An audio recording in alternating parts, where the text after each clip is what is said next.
Hi, I'm Austin Wintory, and this is the second Q&A video. I'm really enjoying this, and thank you all so much for the massive amount of questions. There were a ton of really good ones. In fact, there's no way I'm going to be able to answer them all or even half of them.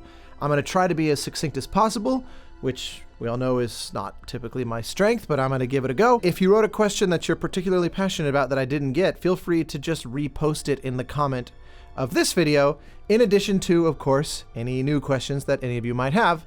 And next month I'll do a new video responding to what I find here. So, what software/equipment would you recommend for a beginning composer? So honestly, for this one, there's a lot of really good options. I'm sure there's a ton of apps for Samsung, iOS, iPads that facilitate this. I've seen, like, for example, beatmaker apps that are really actually quite powerful if that's the kind of thing you want to experiment with. Even GarageBand, you can do an enormous amount with. The key is always to learn to use your tools with depth and not just simply to have a thing that does basic functionality. You would be amazed at how much all these things can do if you really learn what are the extents of their capabilities. And by that I mean everything. It's not just software, but plugins, sample libraries. If you really learn how to use them and not just, set some factory-made preset and then let it sit in the background, you can get quite a lot done. You don't need the world's most elaborate setup to be able to do things at essentially, honestly, a professional level. So I always encourage you, don't feel intimidated by the startup costs associated with pursuing this career. There are a ton of very low cost or free options out there. Do you usually work over paper or notation software such as Sibelius or through a DAW, DAW, Digital Audio Workstation? Both, perhaps. Do you think someone who is more or less talented of being capable of using one rather than the other? Just first off, to get this out of there straight out of the gate, it does not make one less talented to be able to be more fluent in writing by hand or reading through, sort of traditionally arranged sheet music versus using your fingers in a DAW or, singing into a tape recorder and asking somebody to transcribe it or whatever your methodology might be. Talent is not about how you express it. It's about the quality of the ideas that you have in your head and how much you're able to kind of get them out without getting lost in the translation process. So for me, there's no real reason to limit one's tool set. The ability to, write by hand and to work in with a sequencer, implement things using my MIDI keyboard in a DAW, etc. They all add value. They all are useful skills to have. I enjoy writing by hand, although I do it very rarely these days, other than that very initial sketching process where I'm wanting to come up with ideas in this very abstracted way, usually not thinking quite yet about the details of orchestration or instrumentation or whatever the case, and I just want to capture what are the very essential notes of this melody or this rhythm or maybe this harmonic movement or whatever. It can be anything. And sometimes it's really simple. Sometimes I look at it and later I go, why did I think I was, tapping into some divine spark of exciting musical creativity? Because it's like E flat, whole note. That's it. It can be quite basic. So I think that alone probably proves that talent is not attached to one's ability to write by hand or not. I would not let the rigorous classical education of somebody like John Williams, who writes everything by hand quite meticulously, be intimidating, but nor should, the Hans Zimmers or Danny Elfmans of the world, who are very plugged in with their technology precisely because notation is not their strong suit, and they don't really think of music through that lens. Remember, the origins of music and music making collectively was entirely word of mouth and, real-time improvisation together with no actual writing down or notation of any sort. Don't let anybody tell you what to do. How important do you think orchestration is, and how often do you do it yourself? And is it normal for composers to do it themselves if they have time on a video game or a mini-series such as The Queen's Gambit? There are definitely some composers that doing all the orchestration themselves is baked into their process. I've always understood Howard Shore to work that way, for example. And Ennio Morricone very famously would do that. There's great stories of Jerry Goldsmith in the early days of his career where the notion of collaborating with an orchestrator didn't occur to him and he didn't really understand how to engage with that. So he would just turn in for weekly television shows, these big, full, elaborate conductor scores. And they kept saying to him in the music department, because in those days there would have been a staff orchestrator who's ready to go to help out with the production and who Jerry's just not facilitating. And they would look at these charts and say, there's someone who can help you with this. You really should take advantage of them, because he's obviously killing himself to meet these deadlines. Working with an orchestrator is not just about the fact that it saves me time, and I can be in two places at once. I can get a piece ready to go to get formally kind of moved into this notation that is actually usable for a session, while meanwhile I then start writing the next cue. So it just vastly improves the workflow, which is the reason why every other composer does it. It's why John Williams does it. You can get the essence of an idea out in a shorthand, whether it's in a DAW or whether it's, on a 6-line staff like someone, John Williams or Alan Silvestri would have traditionally used. I'm planning on doing a whole video about this process, actually. If you watch the Pathless video that I did, you get a glimpse of my collaborations, which I've been in for many years now, with Mike Miller and Susie Sider, and my general orchestration workflow.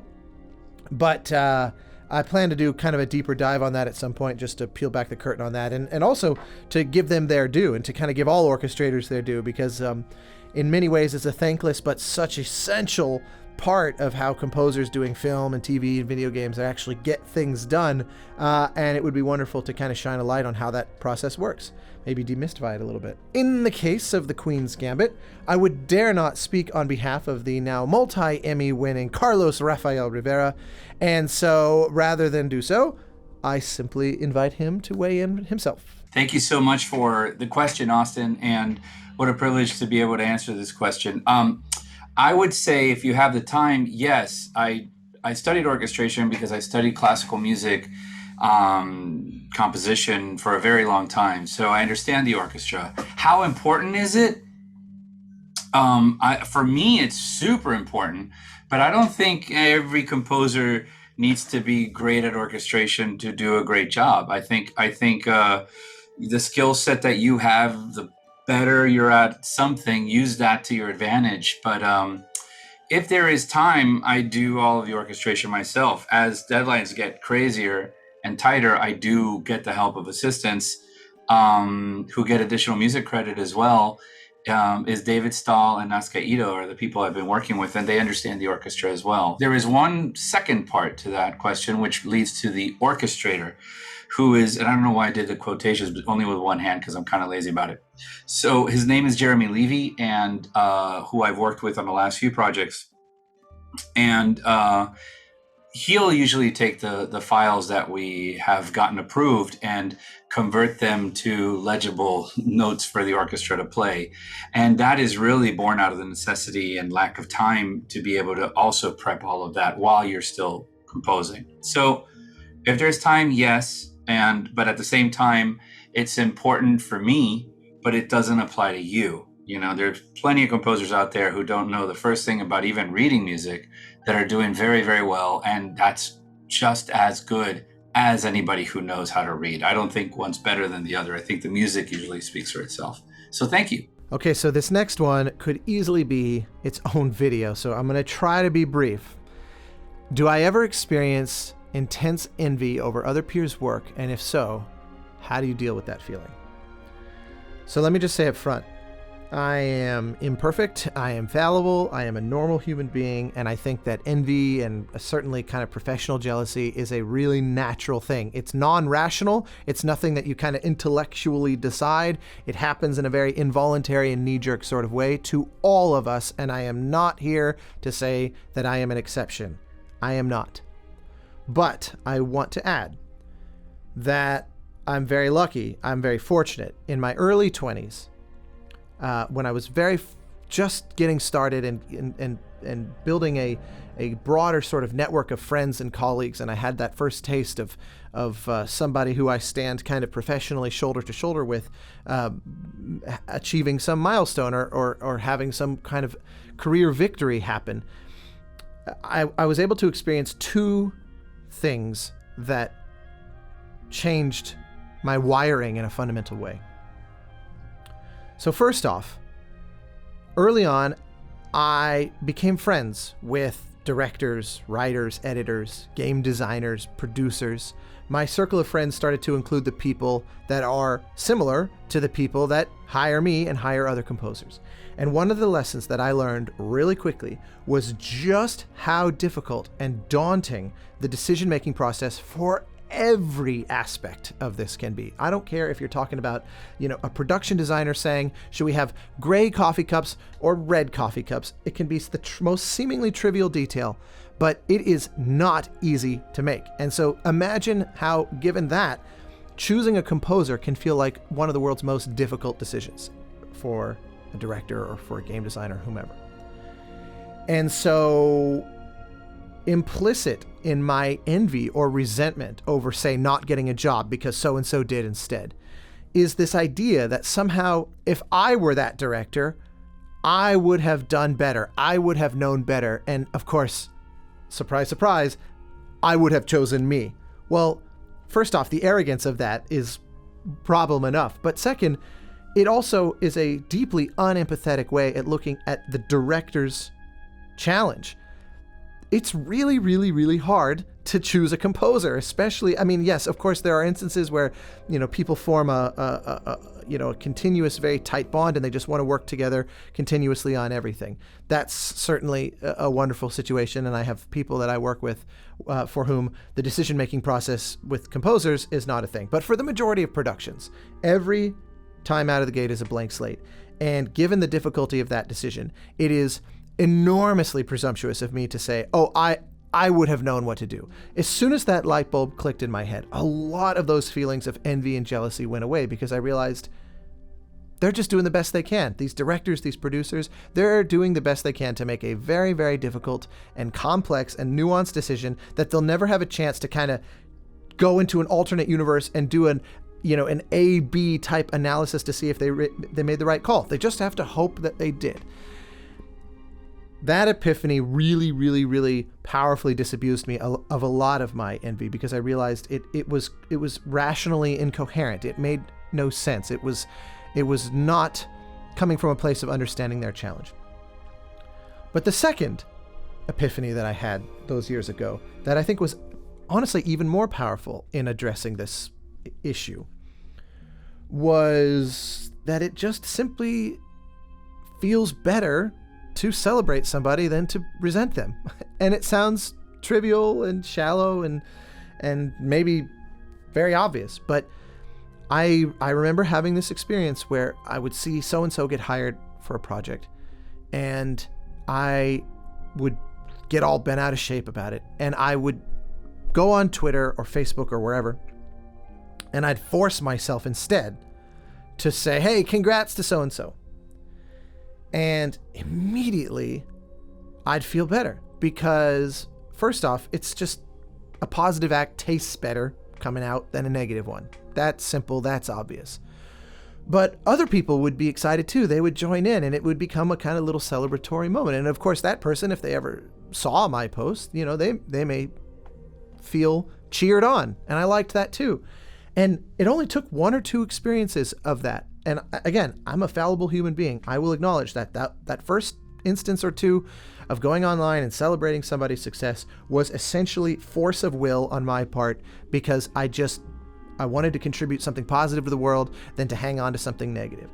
But the positive feedback was so seductive and so invigorating and addictive that I very quickly realized I actually enjoy this. I enjoy this, and the positivity of it is so much more powerful than the negativity of the opposite could be. So it's a no-brainer. It became as involuntary as the initial envy had been, to the point that now, 12, 13, 14 years later, I find myself actively looking forward to writing those messages. When I see so-and-so win an award, I practically rush to my computer to tell the world, hey, I am stoked for that person because I very authentically and very genuinely am. I get like a contact high off of it.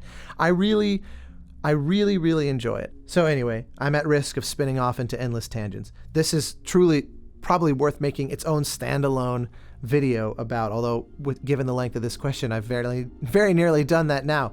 But I hope that answers it. And I hope for anybody that struggles with this issue of jealousy and resentment and that sort of thing, that these thoughts are helpful, because I definitely am very, very, very grateful that something about my brain rewired when I had those thoughts back in the day, and that now I seem to really not suffer from this at all, and I think my life is the better for it. So I hope that helps.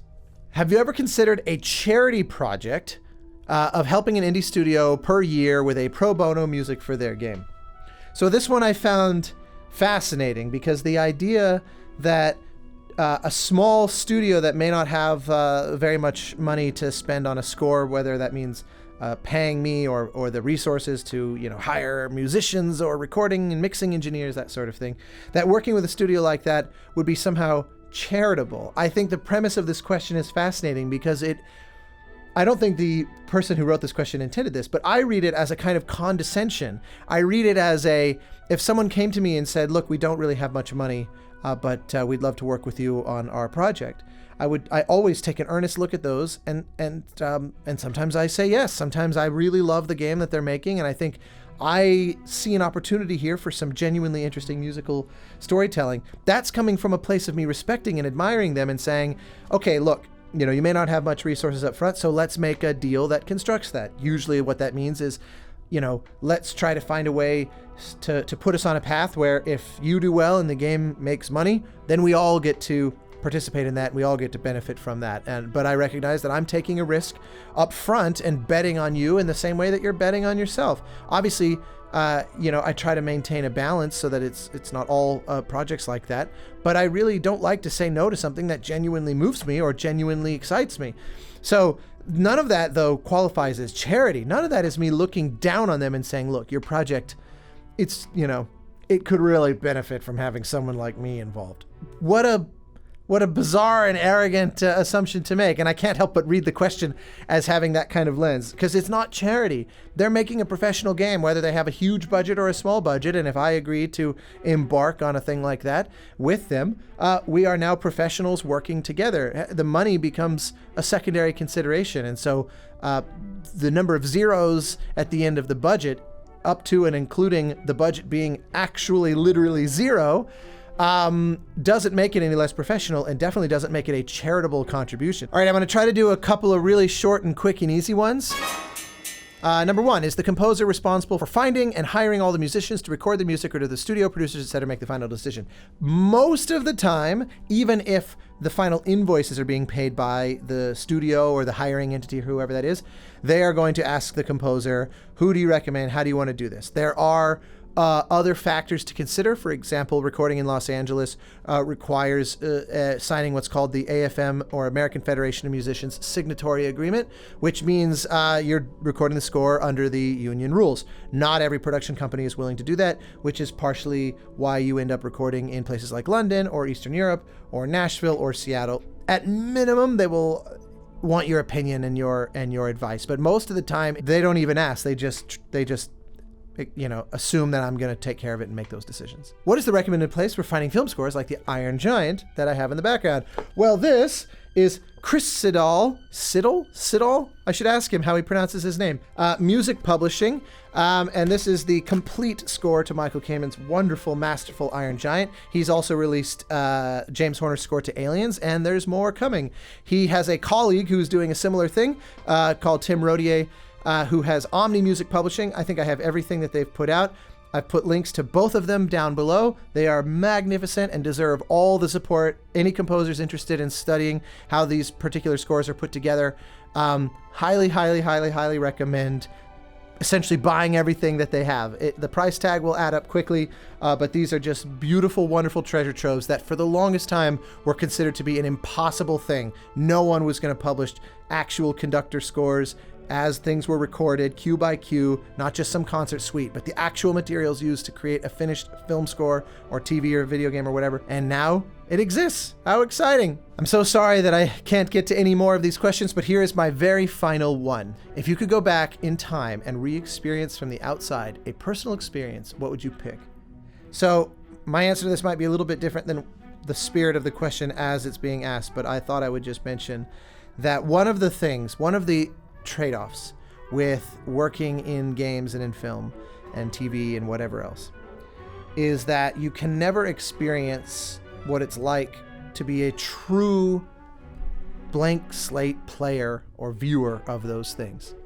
Case in point, for almost 10 years now, I've been reading the most beautiful tweets, emails, Facebook posts, Instagram posts, Tumblr posts, etc. of people's experience playing Journey. And because I spent years and years scrutinizing every pixel of that game and every millisecond of the audio and every animation and everything, I was never able to actually play Journey the way they did. And I never got to have the experience that they did. And I've always wished I could somehow do that. I'm so unbelievably grateful to have had the chance to work on Journey and to participate in it and add to it and contribute music. But to be able to experience something even close to the kinds of things people write about in their emails is something I always thought would be wonderful to have. But alas, I never can. Thank you again so much for these terrific questions. There's 3 times more that I couldn't get to. A lot of questions about building a career and all of that sort of thing. I want to get to these kinds of questions, so please don't hesitate to repost your question in the comments of this video, and any new questions that come up for those watching, leave them below, and next month I'll try to get to as many as I can. Thank you so much.